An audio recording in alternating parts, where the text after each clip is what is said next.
Imagine this. It's day one. You are a first-time leader and you're just about to meet your new team.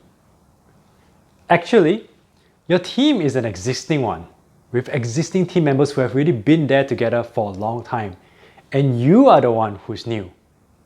What's one thing that's going through your mind right now? I hope this team is hardworking and that they can magically achieve their targets. I know. All I need is a team of star players so that this way I don't need to develop them. Because quite honestly, I don't know how. As a leader of a team, developing people can be tricky. It's not just as straightforward as sending team members for a training program once a year and then patting yourself on the back as you tick a box to say that, hey, you've done it. The reality is that you don't want to be like that first-time leader earlier who's hoping for a team of star players that can magically achieve the team targets. Instead, what you want to do is to be able to know that you can build a high-performing team. And in this video, I'm going to share with you 3 steps that you can take to go about building that high-performing team. Let's get started right now.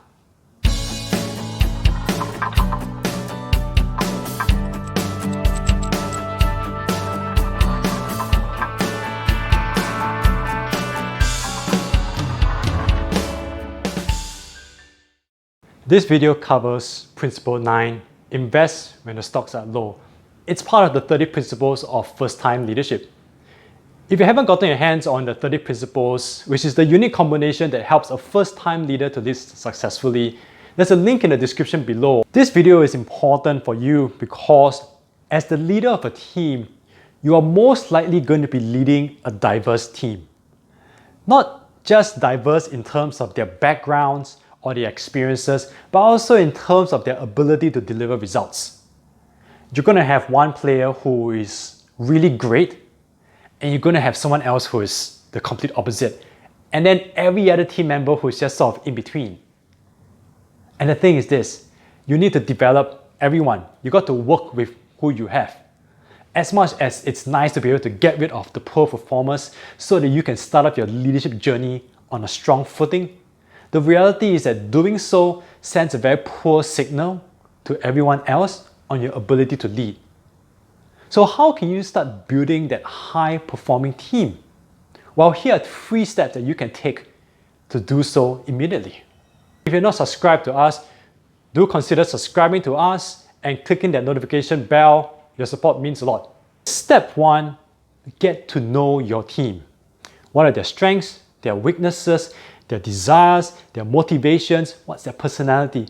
Get to know them as people. As a first-time leader, you're new, you're walking into this team. It's not about you judging each person, but it's more about knowing why is your star player the best person in the team to deliver results, and why is the least productive person in the team the way they are. Just get to know them first. Establish a baseline. Getting to know your team members in step 1 sets you up really nicely for step 2, which is to show that you care about their professional development. In one of my earlier videos, I shared with you the platinum rule, which is treat others how they want to be treated. And in that video, I stressed the importance of you as a leader leading others with care, which is an increased focus of your leadership on others. There's this saying that goes something like this: people don't care unless they know how much you care. When you take the time and the opportunity to get to know people, you understand their motivations. This then allows you to know what are their personal motivations for coming into work. And then you can align the work that you have to do. And when you can achieve that alignment, then you have a shot at high performance.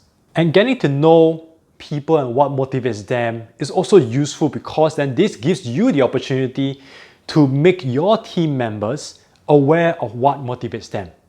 Because in some cases, you do need to motivate and develop a team member so that they are better off outside of your team, if you know what I mean. If you've enjoyed this video, I really appreciate if you hit that like button. It tells YouTube that you've enjoyed the video so other people can view it as well. Finally, in step 3, when you understand the motivations of your team members, this gives you the opportunity to develop them from the undervalued team members into the star players that you always wanted. And for me, quite personally, it's important that you develop your team because your team members aren't going to stay with you and work with you for the rest of their adult lives. People eventually move on. So you want to give people the opportunity to look back at the time that they have worked with you and know that they have spent their time well, that they are better off because they have worked with you than when they first started. And that, to me, like I said, is something important, and that's what a leader does, which is bringing others to their success. Here you go. 3 steps on how to build a high-performing team.